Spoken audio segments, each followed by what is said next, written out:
See if I can get some Q&A.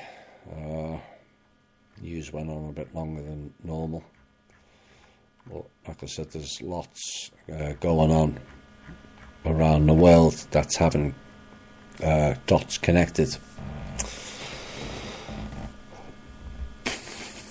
How do I get rid of the dark forces I feel and sometimes see around me, especially at night? I know you and your team recently experienced a visit from the Dark Ones. How do you make them go away? More importantly, how do you make them stay away? And you can't always make them stay away, but we have, or I have,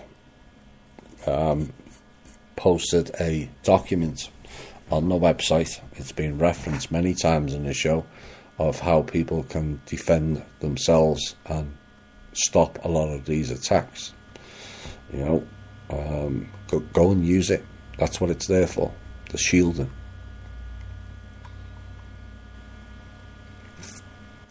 I sometimes wonder if change can only come from adversity. It's appearing that way. Maybe things have to get really bad for people to stand up.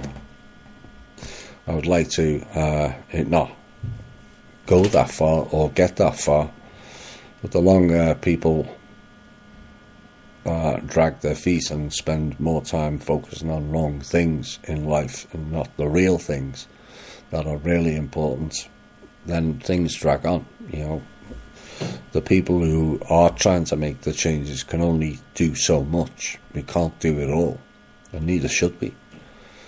And it's up to the people. There's been a number of solutions of how to create the ripple in the pond that everyone can do.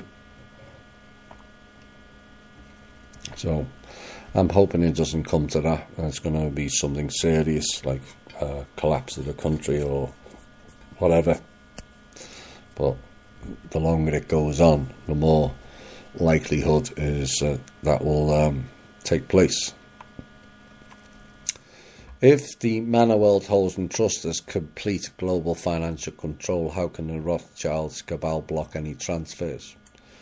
We've answered this question before, but I'll answer it again. We control the funds, they control the platform. The funds has to go on a platform to then be able to transfer. Now they'll allow transfers on their platforms for governments where they think they can steal it, and have done. Unfortunately for them, Kim can pull it back. So that's the Mexican standoff as such. Trump tried to work around it, and private security groups who actually run the government, not Trump and his administration. It's these private security groups that run government services, decided to throw people out of the Treasury. So in essence, in part, as it stands, it's a bit of a Mexican standoff. We have the funds, they don't, but we don't have a platform, they do. Now the object long term is to not need them or their platforms again, and we will get there. If the Rothschilds have been blocking transfers, how could the Manor World Holding Trust pay off $22 trillion in US debt? Because the trust owns the Federal Reserve. Trust owns literally everything on this planet because it was pledged to the trust. It was being harvested. All the assets were being harvested unbeknown to the Rothschilds and all the other so-called control people. So as the country owed the Federal Reserve 22 trillion, which was fake in and of itself, technically the country owed 22 trillion to the trustee of the trust. And as she owns the Federal Reserve, because it was pledged to the trust and they haven't paid the lien and have got no intentions of, they were asked to pay up their liens on all the pledges to the trust. They can't afford it. And so that asset belongs to the trust. So Kim, as the trustee and also as the lien holder of the Federal Reserve, including everything inside the building, decided to eliminate the debt. And Trump knows this and should have said something, in my opinion. So Kim is the same party, Federal Reserve and the debt. So the debt just got cleared. Transferred. It's like a banking transaction. 22 trillion got passed from one to the other, and the 22 trillion was wiped out. They won't recognise it. You'll find out why later. How did you first get involved with the Manor World Holding Trust? Kim approached me, and we spent many hours her investigating me and me investigating her, and seeing whether we could work together, and we ended up doing so.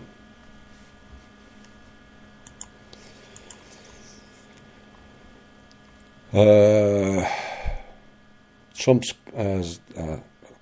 question from previous weeks.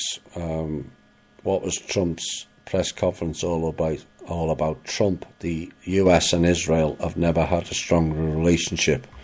Trump also hinted that we could be going on the offensive with Israel.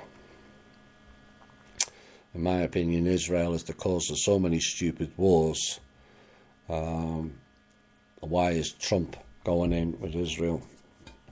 Because I'm not too sure Trump is in control of what gets said and what doesn't get said anymore.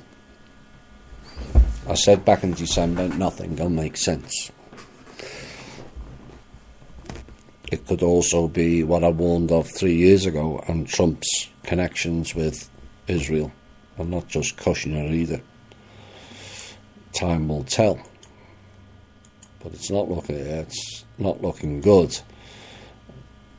You know, I appreciate. I'm going to take Trump's name out of it for the simple reason is it's not Trump that's issuing foreign policy largely.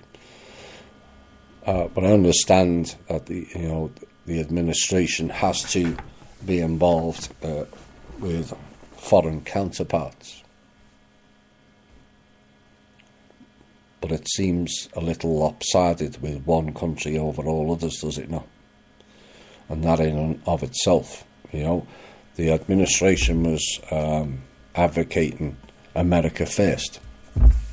And yet, far too often it seems it's Israel first and America second, or Saudi Arabia first and America second.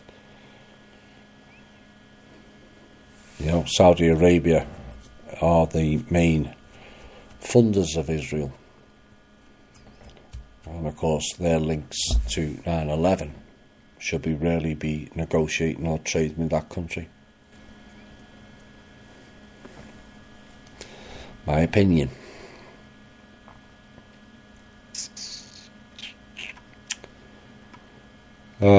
If the countrywide ownership issue regarding vehicles and other properties being pledged to the trust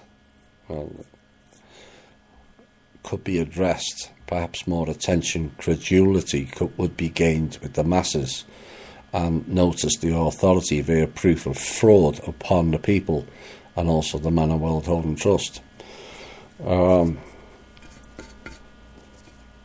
That's going to take an awful lot of change to alter that. And the first thing that would have to happen is the country would have to become sovereign. Then you can make the people sovereign. That ends that problem. There's various people, fake judges and fake lawyers all over the internet telling you can do this, that and the other, and you can change this and change that on this document. You can also change your freedom into some time in jail, as some of them have found out. But it has to be done on a far wider scale than an individual scale, in my opinion.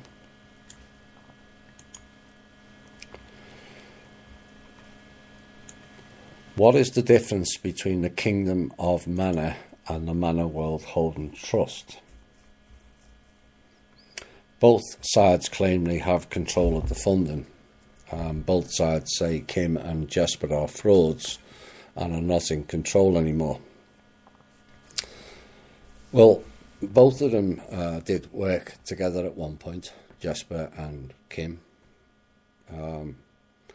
I never had any involvement because Jesper didn't think I was important enough to even bother picking the phone up to, even though my show promoted Kingdom of Mana. Well, I was the only one. But then details leaked out. And it became an avalanche. Now, the leader of one group is a convicted rapist on 4 counts, including a 14-year-old girl.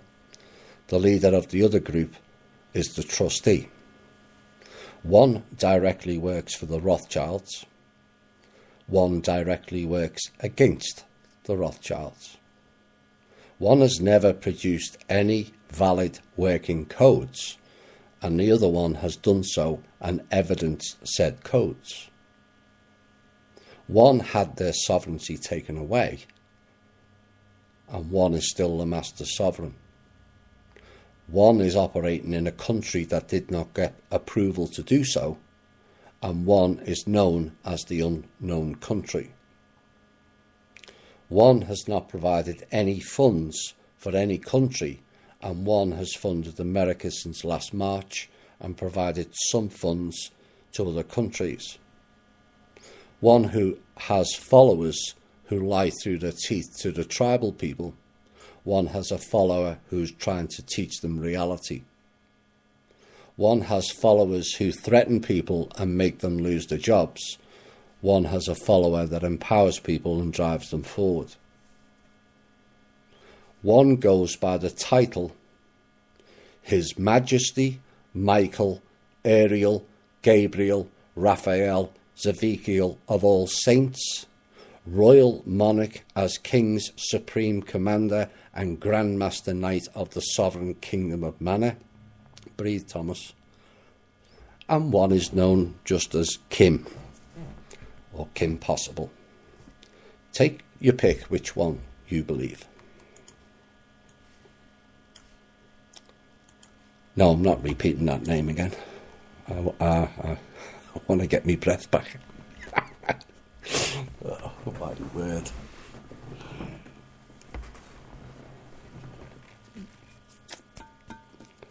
It just reminds me of a scene from one of the Adrian Edmondson comedy sketches where he came out of the train and goes, "I'm the angel Gabriel." Oh dear.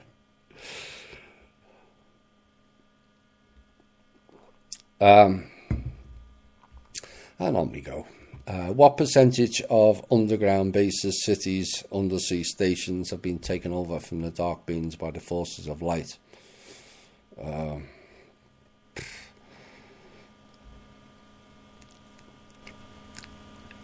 In essence, you know, I don't know how people seem to think I spend my week where I can count up what's been done and what's not been done. In essence, those underground bases are rendered mute because of the peace treaty. That means to say some of them are not playing games. I would think it was highly unlikely, but should they be caught, they will be dealt with.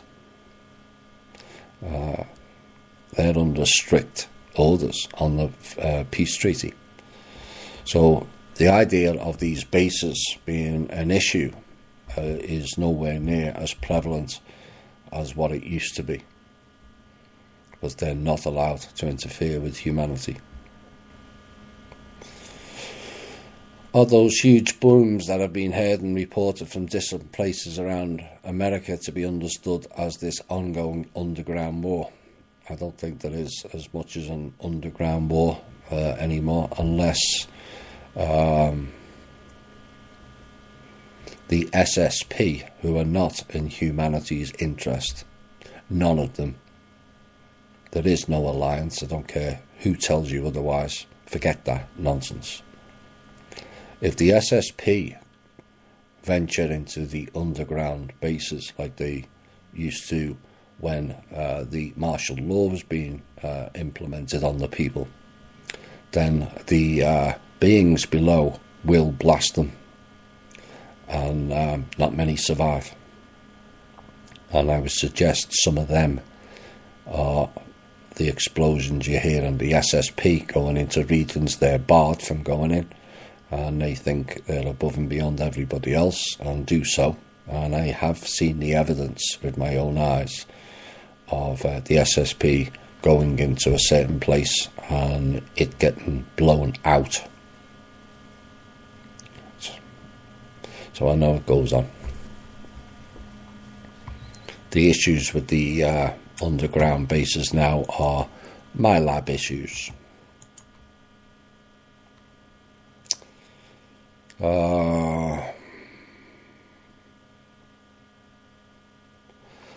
Are the various species living below us able to return to their home planets? No. Everyone is under quarantine. Nobody in, nobody out. Are they choosing to stay here as they've been here so long and made this home? Some will, providing they behave themselves and operate under the guidelines of the peace treaty. You know, some are not below, as I've said before, are not ETs down there, they're NTs. They were born here. So that classifies them as non-terrestrials. Extraterrestrials come from outside.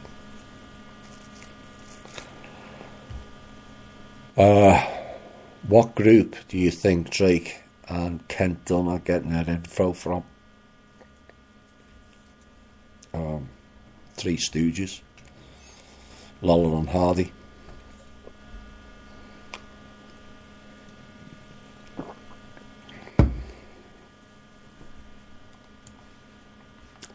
I think I've said enough on that.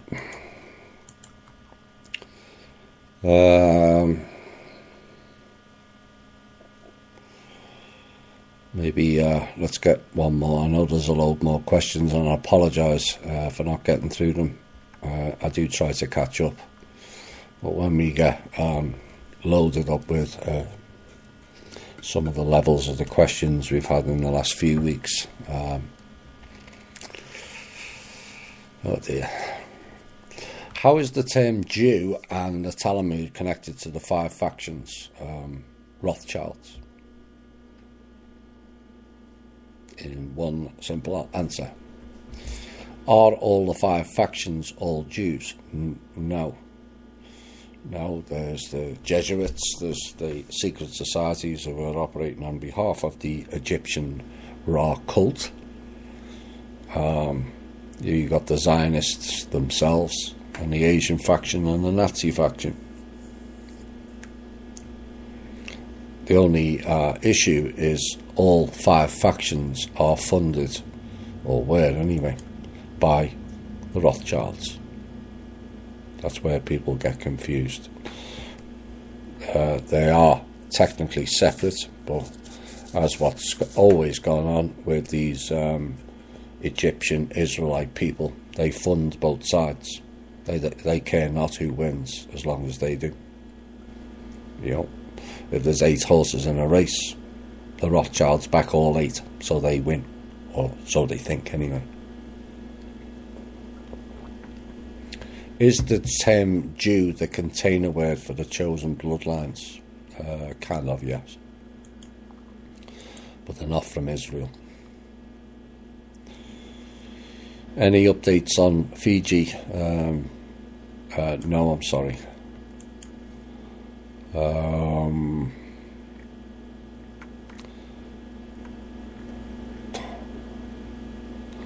Is there any news on South African farmers being murdered daily? Well, we have covered that in the past. You know, they need to listen to the Zimbabwe people. formerly Rhodesia, of what happens. You know, no one's saying the white people there didn't do some bad things, because they clearly did. But it's not one-sided, is it? You know, given the death rate in Africa. You know, it's not the whites killing blacks is a very small minority compared to the black on black death cult that is in that whole continent, really. And yet again, it's the same people that are involved that created that scenario. Cecil Rhodes, which is how he ended up with Rhodesia, another one of the Egyptian Israelite cult, which then set up the De Beers out of Holland. It's all the same thing. The houses again, and how they funded and took over there. And unfortunately, what happened in Zimbabwe, as I forecast in the time 20, 30 years ago, they were given the land back and set fire to it. You know, how stupid can you get? They burnt all their own crops, and within 12 months the people of Zimbabwe, after they threw all the whites out, were starving. And somewhere along the line, people need to understand we need each other.